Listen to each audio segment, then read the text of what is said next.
tanda tangan akte nikah itu tidak merubah karakter orang, oke? Tapi dulu aku pernah ada di titik kayak stres, depresi kali ya. Kayak nangis terus, aku gak bisa sendirian. Setiap kali sendiri aku nangis. Aku gak ada kesulitan untuk hidup sendiri sebenarnya. Tapi aku pikir, itu bukan cara yang baik loh. Kayak aku hidup selalu mau bikin hidup aku baik. Kan aku udah berusaha selama ini. Kalau gue sekarang kabur dari rumah misalnya, atau gue tinggal di luar, rekord gue jadi jelek, aku pikir gitu. Apalagi nih kalau gitu tipsnya ala Maya untuk bisa mempersiapkan, memantapkan hati sebelum pernikahan? Apa ya? Waduh, banyak jadinya. Banyak jadinya. Menurut aku harus kenal diri sendiri dulu. Karena orang itu maunya beda-beda. Butuh pasangan yang kayak apa juga beda-beda. Aku nggak bisa pakai standarnya Mary Riana. Misalnya dia sukanya laki-laki yang misalnya sukanya yang ada perempuan yang sukanya dikasih tahu harus ngapain gitu, dipimpin banget, jadi harus dibanding kamu begini. Ada juga yang nggak kuat gitu ya kan, kayak aku udah tahu, aku udah biasa atur diri aku sendiri, aku nggak bisa disuruh-suruh begini gitu. Jadi sangat berbeda-beda setiap orang. Kalau kita kenal diri kita sendiri, kita jadi tahu kita butuhnya apa. Tapi kalau kita aja nggak tahu kita butuhnya apa, ya kita bikin pilihannya jadi bingung. Milihnya harus yang kayak apa karena nggak tahu butuhnya apa gitu. Jadi menurut aku semuanya mulainya dari kita kenal diri kita sendiri dulu deh. Yang aku mau apa, yang aku nggak mau tuh yang kayak apa. Jadi filternya dari situ waktu milih. Begitu kita ketemu cowok yang kayak apa, gue nggak mau diperlakuin kayak gitu, gue nggak bisa nih berarti sama nih orang. Itu kan keputusannya datang sendiri gitu. Tapi kalau kita aja nggak tahu, nggak maunya apa, jadi kayak terombang-ambing aja gitu, nggak ada prinsipnya gitu. Ya itu paling penting sih, kenal diri sendiri supaya kita tahu apa yang kita perlu pilih dari pasangan ini, dia atau bukan gitu. Itu bukan yang kita cari. Yang kedua harus melek. melek ya. Buka mata selebar-lebarnya, kekurangannya, kelebihannya apa aja gitu. Kalau kelebihan itu biasanya preference kan, kayak aku maunya laki-laki yang apa. Dan kelebihan itu sesuatu yang mudah untuk diterima. Tapi kekurangan harus melek deh. Lihat selihat-lihatnya ini orang karakternya kayak apa, sifat buruknya apa yang harus kita terima itu seumur hidup loh. Jangan berharap bahwa mereka akan berubah setelah nikah. Tanda tangan akte nikah itu tidak merubah karakter orang, oke? Kamu nikah itu cuma tanda tangan akte nikah. Itu nggak ngerubah apapun juga sebagaimanapun modelnya dia gitu. Kan kebanyakan nih perempuan-perempuan pasti gini, nanti pasti kalau sudah menikah dia akan berubah gitu. Itu kepikiran dari mana? Itu ide dari mana? Aku nggak tahu. Jadi melek deh, ini orang yang seada-adanya seperti ini, dia seumur hidup akan seterusnya seperti ini. Kemungkinan besar tambah parah kalau sifat buruk ya. Karena gini, kalau dia berubah jadi lebih baik, itu mah gak usah dipikirin. Orang pasti enak kok, pasti nyaman buat diterima, gak usah dipikirin lagi. Tapi kalau dia tidak akan pernah berubah selamanya, kemungkinan besar tambah parah. Kamu mau gak sama dia? Karena itu yang mesti dipikirin. Biasanya sih seperti itu gitu. Dan itu setuju banget. Makanya kalau ada yang bilang cinta itu buta, ya mungkin iya. Makanya nikah itu nggak hanya butuh cinta saja. Kadang-kadang bukan cinta itu buta, tapi lo merem. Iya nggak sih? Kalau udah ditunjukin nih, misalnya, dia ketahuan lo chat sama perempuan lain, misalnya gitu. Enggak, dia tuh sebenarnya orang yang nggak seperti itu. Denial. Kita tuh suka nunggu sampai kode ke-30 gitu baru. Jangan-jangan iya gitu. Capek deh. Udah 30 baru.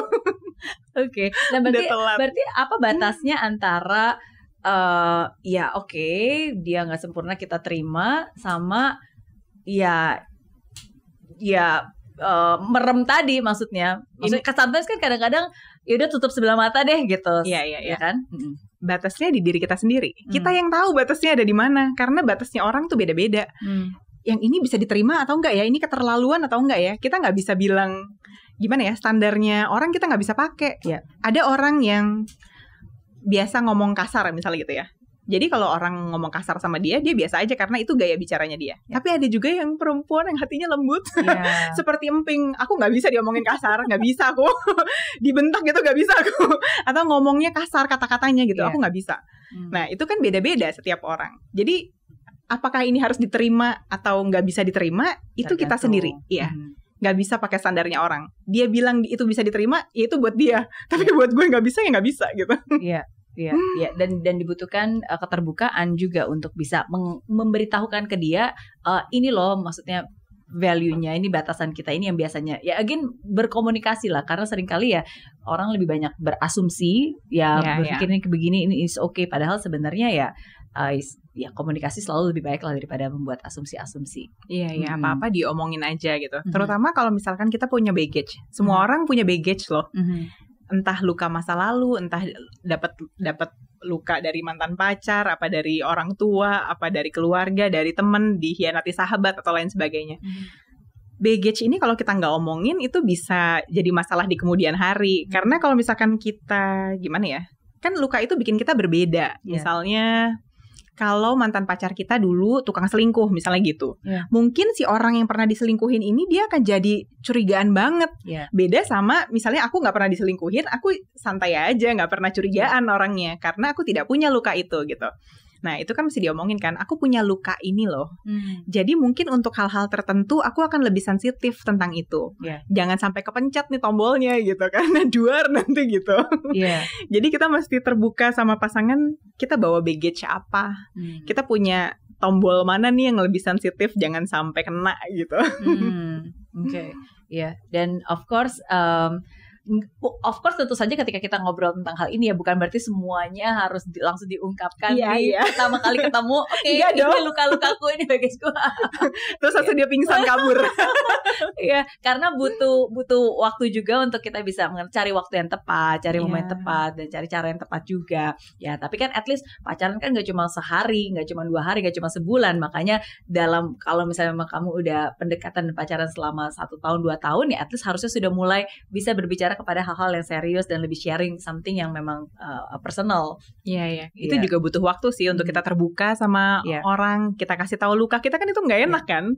Pasti perlu hubungan yang cukup baik terjalinnya gitu. Sampai kita bisa ceritain tentang luka kita, ketakutan kita, kekhawatiran kita, kan itu nggak sama semua orang kita ngomongin itu gitu. Nah, kalau dari tadi dengerin cerita dan sharing dari Maya, you are very optimis ya kan, selalu you always look melihat hidup dari sisi yang baik ya kan. Iya dong.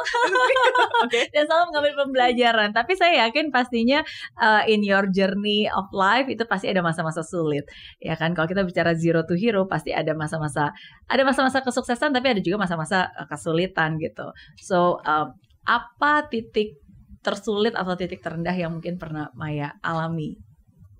Apa ya? jadi mencekam ya. Kalau setelah menikah justru hidup aku lebih santai ya kayaknya. Aku mungkin lebih ke pengalaman sebagai anak kali ya di masa lalu gitu. Aku nggak bisa cerita detailnya apa, tapi dulu aku pernah ada di titik kayak stres, depresi kali ya. Kayak nangis terus, aku nggak bisa sendirian. Setiap kali sendiri aku nangis. Untungnya saat itu aku kerjaannya tuh dari pagi sampai pagi gitu, syutingnya tuh sampai subuh gitu loh. Jadi aku selalu kerja kan, tapi begitu aku pulang masuk mobil aku nangis, nggak bisa tidur. Setiap kali tidur aku bisa kebangun tuh nangis terisak-isak, se-stres itu gitu. Kayak kalau sekarang aku inget, gila itu wow, untung udah lewat gitu. Untung I got over it gitu. Tapi kalau enggak kayak itu stres banget sih. What happened?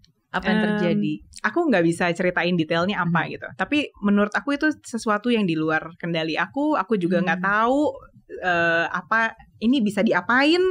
Aku kayak ngerasa powerless karena nggak ada apapun yang bisa aku lakukan untuk mengubah keadaan itu gitu.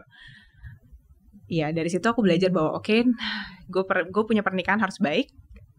Gue punya anak-anak gue harus punya orang tua yang stabil dan selalu kasih keamanan ya, kasih rasa nyaman di dalam rumah gitu.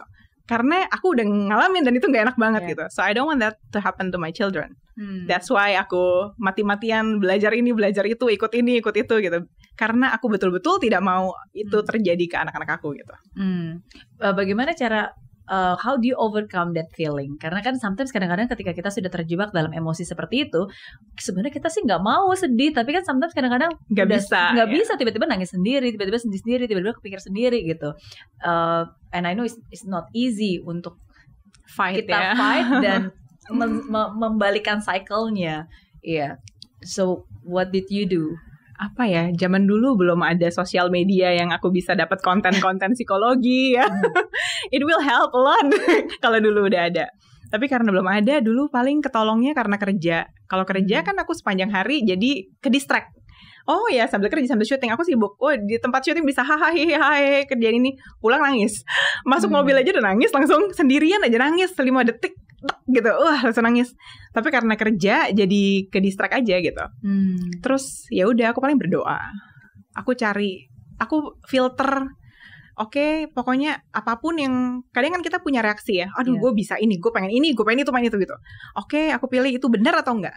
Itu baik atau enggak? Kalau enggak, so I don't wanna do it. Aku paksa diri aku ngelakuin apa yang benar gitu. Yang benar ini I stick to that thing gitu. Aku kerjain apa yang benar gitu. That's for a long time. Kadang ya kayak dulu, aduh rasanya gue pergi aja deh nih dari rumah, gue juga bisa kok ngebiayain hidup gue sendiri misalnya gitu. Aku juga mandiri secara finansial, aku nggak ada kesulitan untuk hidup sendiri sebenarnya. Tapi aku pikir itu bukan cara yang baik loh. Kayak aku hidup selalu mau bikin hidup aku baik. Kan aku udah berusaha selama ini. Kalau gue sekarang kabur dari rumah misalnya, atau gue tinggal di luar, rekord gue jadi jelek, aku pikir gitu. Jadi aku nggak mau ngerusak apa yang udah aku usahain baik selama ini. Jangan sampai jadi berantakan karena satu keputusan gitu. Jadi aku bertahan. Ya udah, oke, nggak apa-apa. I endure the pain gitu. I keep doing the right thing. Aku paksain diri aku ngelakuin apa yang benar sampai itu selesai, sampai itu lewat gitu, sampai itu berlalu. Aku menikah, itu udah jadi musim baru hidup aku. Ya udah. Jadi aku bisa bangun budaya aku sendiri. Aku bisa bangun apa yang value, apa yang mau aku tekanin di rumah tangga aku gitu-gitu. Just keep doing and just keep going and just keep believing gitu. Keep going and keep doing the right thing. It will help you sometimes. Eventually itu jadi hal yang baik karena kita paksain diri kita ngelakuin apa yang benar, bukan apa yang kayak kadang-kadang kayak spontaneously kita pengen kerjain apa yang emotional gitu. Itu kan pasti biasanya ujungnya nggak baik gitu. Jadi aku paksa jangan bikin keputusan yang akan kamu sesali di kemudian hari. Jangan lakukan apa yang nggak baik gitu, yang bisa ya ngerusak apa yang udah kamu bangun selama ini gitu. Ya udah, tetap kerjain apa yang benar aja.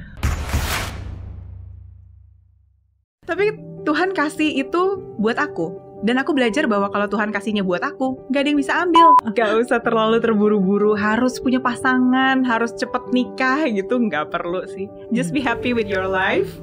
Jadi diri kamu versi yang terbaik.